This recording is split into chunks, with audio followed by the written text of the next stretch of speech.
Halo guys, kali ini kita akan membahas namanya sejarah sampai kelompok kepentingan yang ada di United Kingdom. Nah, apa aja itu? Mari kita bahas, let's go! Oke, sejarah negara dan budaya Inggris atau disebut United Kingdom. Nah, kerajaan Inggris didirikan pada tahun 802 Masehi di bawah kepemimpinan Egbert yang sebelumnya milik kerajaan Wessex. Oke, pada usia 21 tahun, Alfred naik tahta Wessex, sebuah kerajaan regional yang meliputi sebagian besar barat daya Inggris dan bersiap untuk pertempuran mematikan. Nah, sangat mematikan nih guys, dengan Viking. Wah, ada Viking nih yang pada saat itu telah menaklukkan sebagian besar di wilayah utara. Nah, negara Inggris tidak memiliki namanya pemerintahan secara mandiri sejak tahun 1707. Hal tersebut berdasarkan undang-undang pada tahun 1707, sehingga dapat dikatakan sejak awal negara Inggris merupakan negara berupa kerajaan atau ratu tidak memiliki kedaulatan. Oke, Inggris juga pertama kali ada nama dan bendera karena adanya perubahan negara gabungan yang bergabung dengan lepas. Nah, itu sejarah Inggris guys. Mari kita lanjut, let's go. Oke, selanjutnya kita akan membahas sistem pemerintahan dari negara Inggris. Oke, Britania Raya merupakan negara kesatuan atau unitary state dengan 4 wilayah yang cukup besar di dalamnya, yaitu meliputi negara Inggris, Wales, Irlandia Utara, dan Skotlandia. Dalam sistem pemerintahannya, United Kingdom menganut sistem pemerintahan monarki. Namun, pada abad ke-17 berubah menjadi monarki konstitusional. Nah, di dalam government dan politiknya, United Kingdom menerapkan sistem parlementer. Artinya, raja ataupun ratu berada di dalam posisi simbol kedaulatan negara. Oke, kita sekarang akan membahas melalui biografi negara Inggris. Nah, menurut data dari Worldmeter, jumlah penduduk negara Inggris mencapai 67,8 juta jiwa per 2022 dengan kepadatan penduduk sebanyak 727 jiwa per meter persegi dengan usia rata-rata 40 tahun. Nah, selanjutnya dikutip melalui Office for National Statistics atau ONS, 50% masyarakat Inggris beragama Kristen, 38% menganut ateis, 5,7% Islam, dan 1,7% Hindu.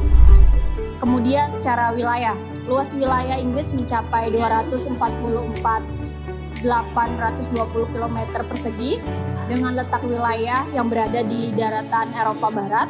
Secara geografis, United Kingdom merupakan tempat yang strategis karena berada di jalur transportasi dan perdagangan antara Eropa dan Amerika.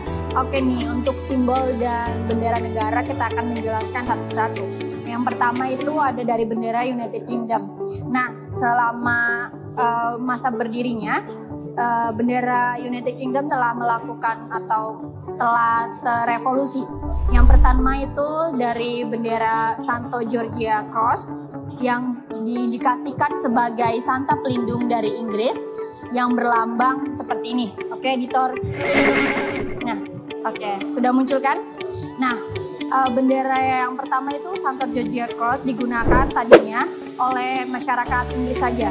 Kemudian bergabunglah Skotlandia dengan kerajaan Inggris, yaitu diindikasikan dengan benderanya yaitu dari Santo Andrews Cross, yaitu yang di sebelah sana.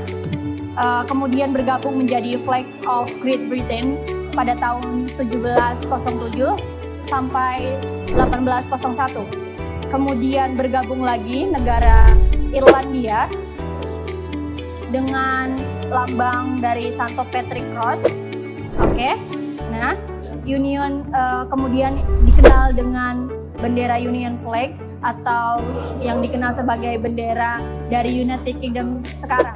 berlaku sejak tahun 1801 hingga saat ini. Oke nih, untuk selanjutnya kita akan menjelaskan mengenai simbol-simbol dari negara United Kingdom. Yang pertama bisa dilihat, belum muncul ya? Oke, kita munculin dulu editor.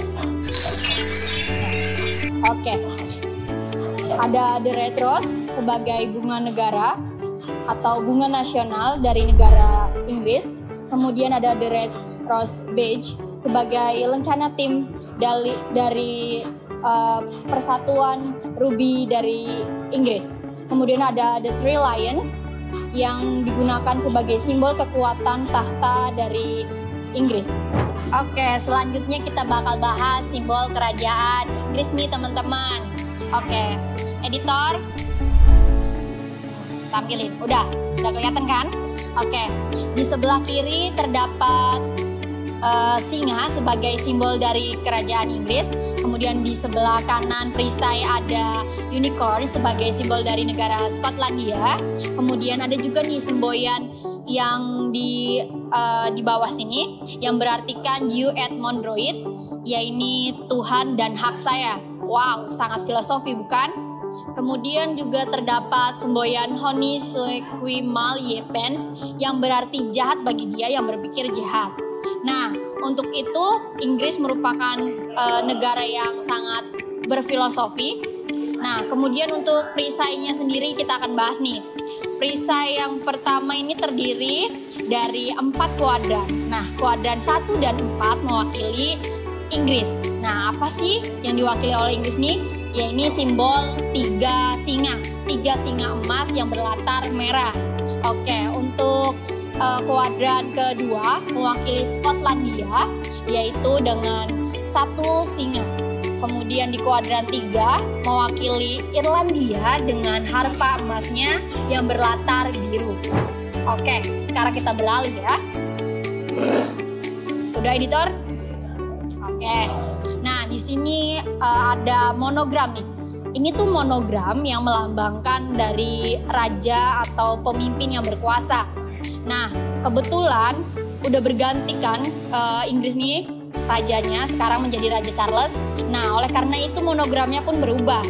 Nah, di sini ada inisial C sebagai simbol dari Raja Charles.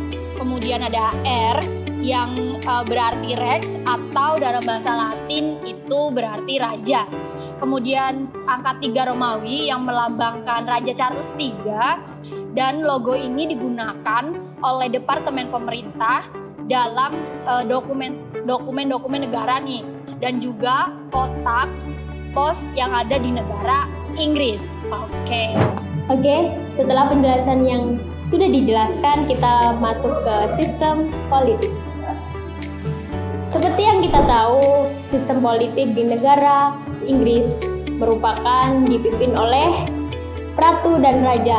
Namun, dalam sistem pemerintahannya dipimpin oleh Perdana Menteri yang dipilih oleh Raja dan Ratu.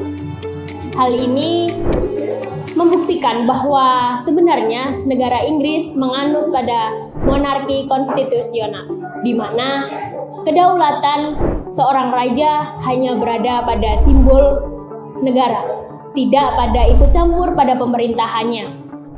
Demokrasi liberal yaitu arah dari demokrasi di negara Inggris, di mana hal ini diberi kebebasan, masyarakat diberi kebebasan untuk membangun partainya, membentuk partainya, namun tetap dengan ketentuan yang sudah ditetapkan oleh pemerintah daerahnya itu sendiri. Kemudian kita berlanjut pada pemilu. Sistem pemilu di negara Inggris seperti yang kita tahu dilakukan 5 tahun sekali, yaitu memilih anggota legislatif. Namun digarisbawahi bahwa pemilu ini memilih hanya anggota parlemen, tidak pada pemilihan Perdana Menteri sebagai ketua sistem pemerintah. Pada hal ini, pemilu, partai politik yang menang, otomatis ketua partai politik tersebut akan menjadi pimpinan Perdana Menteri. Dan rival dari partai politik yang kalah akan membentuk kabinet bayangan yang akan menilai kebijakan yang dikeluarkan oleh pemerintah baru. Pada tahun 1970-an, negara Inggris tidak memakai sistem duipartai, namun adanya perubahan pecahan atau joinan partai dari kecil menjadi besar, besar menjadi kecil. Dan pada negara Inggris pernah menjadi sistem satu partai yang menguasai, namun hal itu tidak berlangsung lama. Dan kembali seperti saat ini, partai politik yang ada di negara Inggris ada 2 kabinet yang menguasai. Berlanjut pada partai politik di negara Inggris termasuk multipartai atau bipartai yang menguasai. Sebenarnya bersifat multipartai, namun dalam sistem pemerintahannya hanya 2 partai yang menguasai sistem pemerintahan.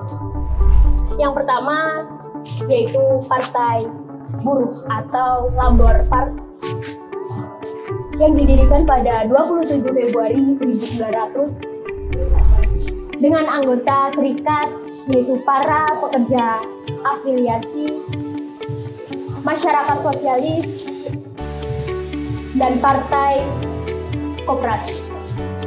Berkantor pusat di Southside, London. Diketuai oleh Herr Stadler dan wakil Angela Kreismark. Memiliki anggota sebanyak kurang lebih 512.000 anggota yang termasuk partai kedua sebagai partai terbesar yang menguasai sistem pemerintahan negara Inggris. Partai buruh ini memiliki ideologi sosialis, demokrasi sosialis, sosialis demokratis, dan memiliki afiliasi Partai Sosial Eropa dan Progresif Aliansi Sosial, dan memiliki 50 sosialis internasional. Yang kedua yaitu Partai Konservatif, yaitu partai terbesar yang menguasai sistem pemerintahan di negara Inggris. Memiliki 352 anggota parlemen dan 31 anggota parlemen Skotlandia dan 16 anggota parlemen Wales dan 9 majelis London dan anggota lokal sebanyak 677 anggota. Memiliki ketua Rishi Sunak yang berdiri sejak Oktober 2022. Partai ini bergerak pada kanan tengah, posisi kanan tengah. Didirikan pada 1838 dan memiliki ideologi partai pada kebijakan ekonomi liberal yang mengarah pada pasar bebas dan kebijakan ekonomi mengatasi regulasi negara dari mendapat dukungan dari pedesaan Inggris. Oke, sekarang kita lanjut kepada pembagian wilayah. Negara Inggris termasuk negara multi-layer dengan 9 region. Yang pertama ada North-East dengan kotanya Newcastle, kemudian North-West dengan kota-kotanya Manchester dan Liverpool, ada Yorkshire and the Humber dengan kotanya Leeds, kemudian West Midland ada Birmingham, East Midland ada Nottingham, kemudian East of England ada Flemington, lanjut dengan South West Taunton, kemudian South East Guildford, terakhir dengan Greater London. Kemudian pada tingkat counties, Inggris terbagi menjadi 48 ceremonial counties. Terdapat 2 macam county. Yang pertama, metropolitan country yang sebagian besar merupakan seremonial. Sedangkan kalau non-metropolitan ada 2, yaitu Strand Country yang memiliki 2 tingkatan, dewan daerah, kemudian dewan distrik. Sedangkan kalau unitary itu hanya ada satu dewan daerah, tidak memiliki dewan distrik. Oke, sekarang kita lanjut kepada pembagian kedaulatan. Pemerintah pusat membuat dan mengesahkan undang-undang. Kedua, ketetapan hukum negara. Ketiga, kerjasama dengan negara lain. Keempat, menetapkan minimum dan maksimal biaya pajak properti. Kemudian yang terakhir, pengurusan visa. Kedua, pemerintah daerah. Pertama, menjalankan pemerintahan sesuai dengan undang-undang. Dia tidak bisa merubahnya, namun dapat menyesuaikan sesuai daerahnya. Kedua, pemilu. Ketiga, masalah lingkungan di daerahnya. Kemudian 4, tata kelola daerah. 5, gaji buruh. Keenam, pendidikan. Ketujuh, kesehatan. Oke, kita sekarang lanjut ke kelompok kepentingan, yaitu setiap negara memiliki kelompok kepentingan di mana kelompok kepentingan ini bertugas untuk menengahi antara pemerintah dengan masyarakat.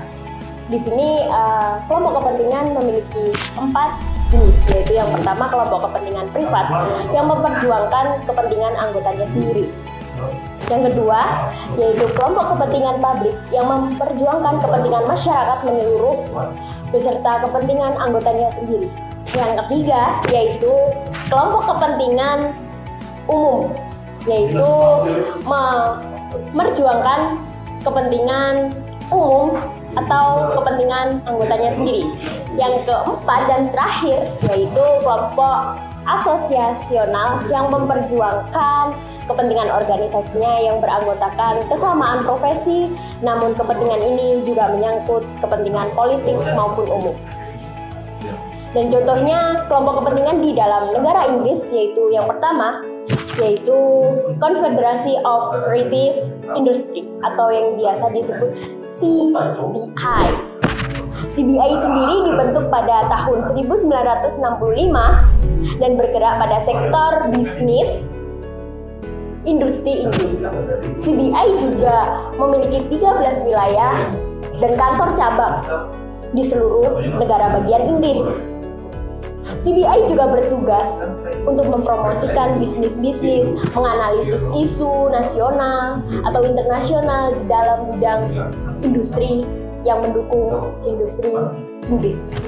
Yang kedua yaitu kelompok kepentingan The Football Association atau yang biasa disingkat FI.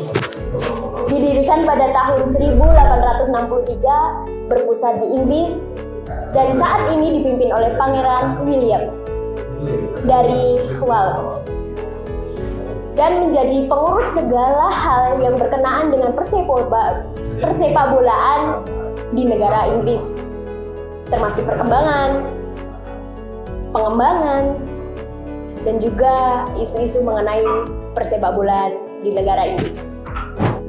Halo guys, kali ini kita waktunya berakhir, sudah membahas semua tentang sejarah Inggris sampai kepentingan umum tentang United Kingdom. Oke, mari kita akhiri.